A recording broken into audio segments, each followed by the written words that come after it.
As ervas já são usadas e estudadas em seu poder magnético curativo milhares de anos. Vejamos um resumo sobre a história das ervas. O conhecimento sobre as ervas que atravessam o mundo há vários anos atrás até os dias de hoje. Então, aqui eu vou trazer um pouquinho dessa parte de ervas, né? Desde quando se tem conhecimento. Então, aqui, ó, vejamos, no Oriente, o país com mais longa e ininterrupta tradição das ervas é a China. Quando morreu em 2698 a.C., o lendário imperador Senusc já tinha provado 100 ervas. Ele menciona em seu Cânone das Ervas, 252, plantas muito mais 252 plantas, muitas ainda em uso. 100 anos mais tarde, o imperador amarelo, né, Yuan Ti, formalizou a teoria médica no Neixing. No século VII, o governo da dinastia Tang imprimiu e distribuiu pela China uma revisão do Cânone de ervas. Em 1578, Li Jizhen completou seu Cânone de matéria médica, onde listou 1.800 substâncias medicinais e 11.000 receitas de compostos. Eu não sei se vocês já viram em filmes, mas o pessoal na China é um barato. Eles têm uns locais lá onde é uma farmácia com milhares de gavetas ali, e o cara pede uma coisa, ele vai lá, vai abrindo gaveta, vai tirando pedacinho, vai tirando erva, vai tirando um troço, monta um saquinho e entrega para o cara. É uma coisa fora do comum. Lá na China, e até hoje, funciona dessa forma, né? Com essa parte de plantas. No Oriente Médio, placas de barro de 3.000 anos antes de Cristo registram importações de ervas para a Babilônia. Trocas com a China aconteceram por volta do ano de 2000 antes de Cristo.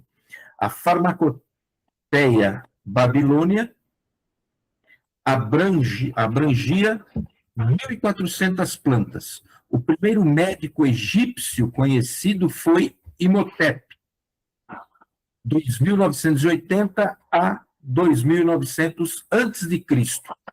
O curandeiro foi deificado, quer dizer que virou Deus, né? Só um minutinho.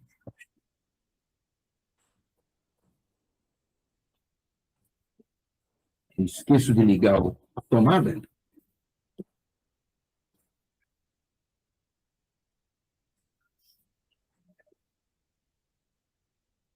Tá visto. Bom. Qual que é o significado da palavra deificado, Toninho? Virou Deus. Virou Deus? Deificado, isso. Então, ele foi deificado. Ele se tornou um Deus. Fizeram dele um Deus. Então, Imhotep, né, por causa desse ser um grande curandeiro, ele foi deificado. Ele virou um Deus.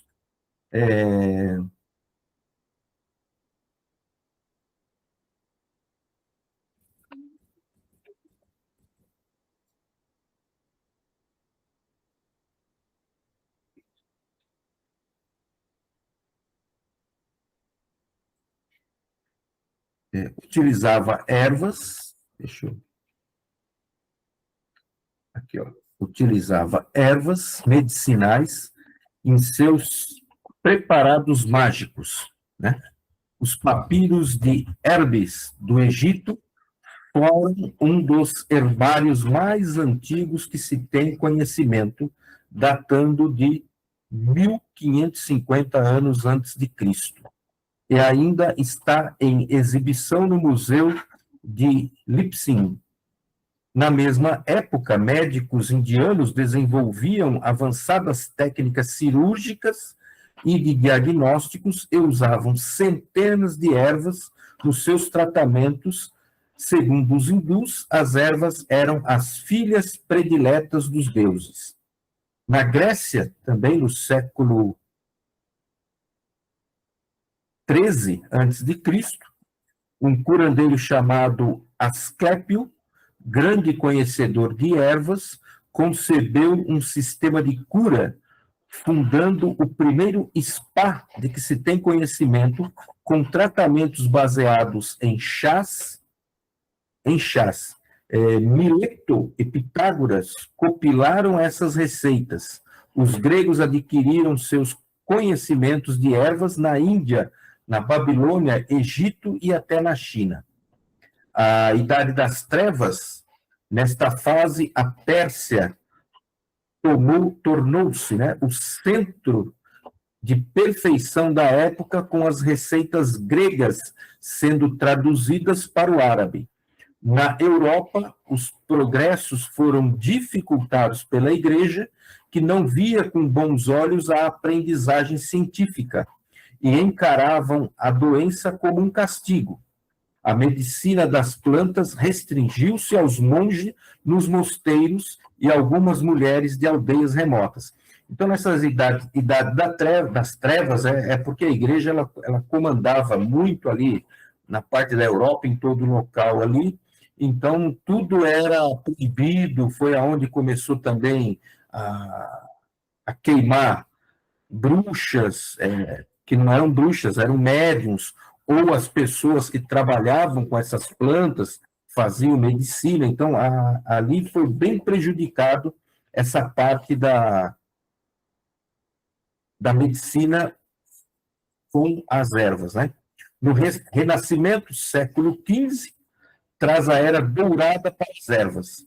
A partir da observação dos resultados dos remédios, à base de ervas, descobriram a cura para inúmeras doenças.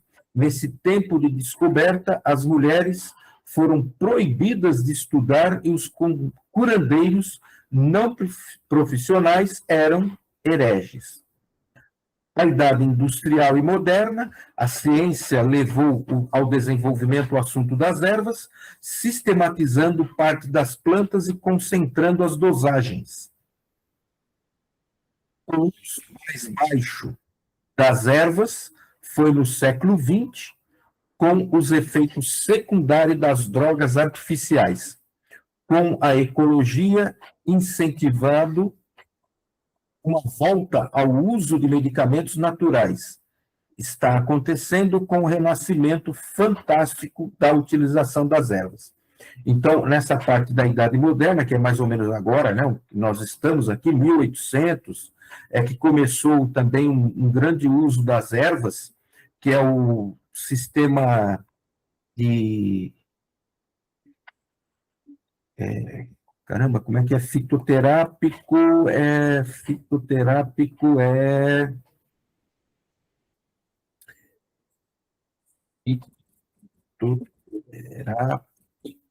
ele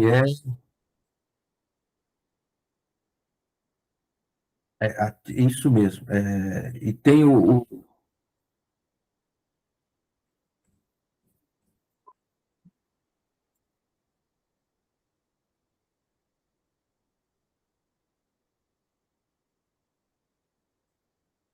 que eles usam, né, o medicamento obtido de planta, né, não por processo, que nem a gente tem muito de laboratório, produzir uma droga, tá? Mas sim, a fitoterapia é a própria planta, extrai da planta, através de algum processo, como a gente está falando de banho ou de defumação, para o uso medicinal, né? Isso aqui foi muito difundido, começando agora, inclusive, aqui, ó. Na América, o primeiro herbário das Américas é o manuscrito Badanius, o herbário asteca do século XVI, em Nahuatl. No Brasil, em 1995, o consumo de medicamento caiu a níveis alarmantes.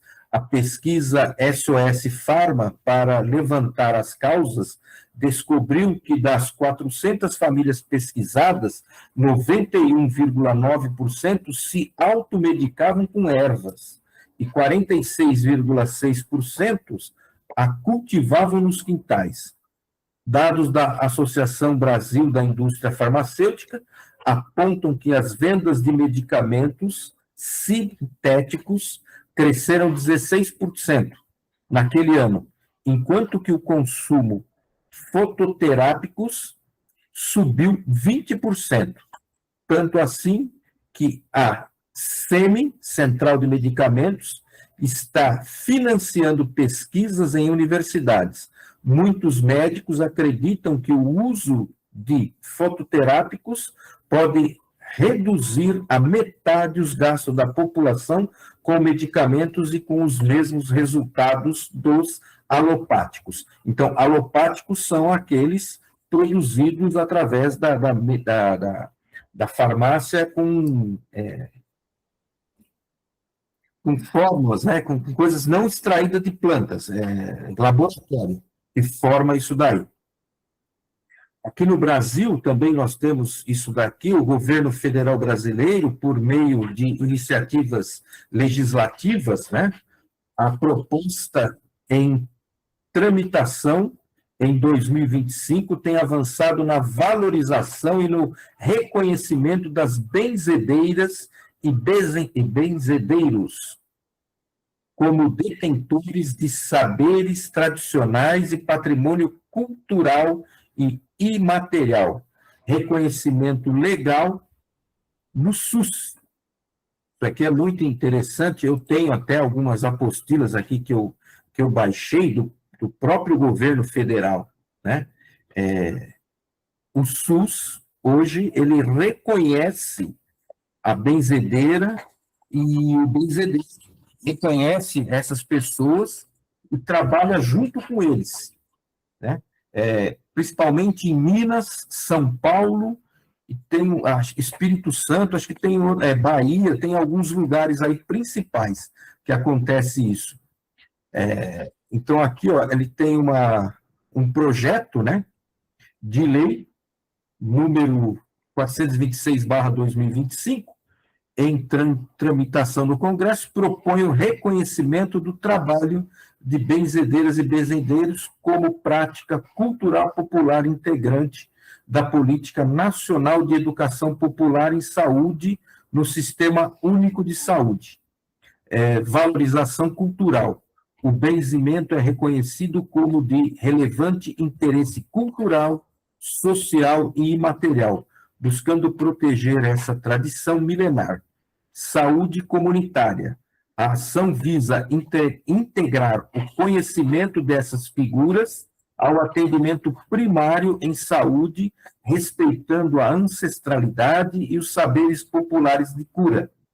Parceiras regionais. Além da esfera federal, o poder público, incluindo o IPAM e iniciativas de estados, tem promovido ações de valorização, registro e preservação dos saberes de benzedeiras, frequentemente em conjunto com comunidades quilombolas e tradicionais.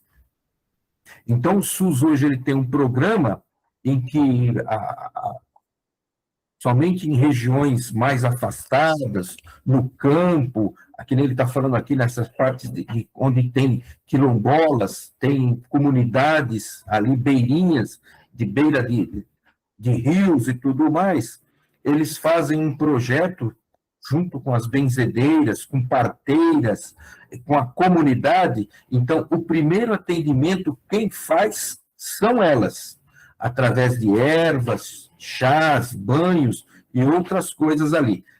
A posteriori,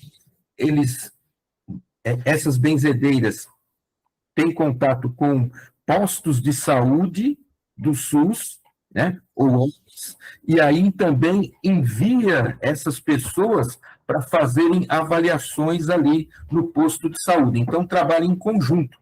né? É bem interessante esse trabalho do SUS.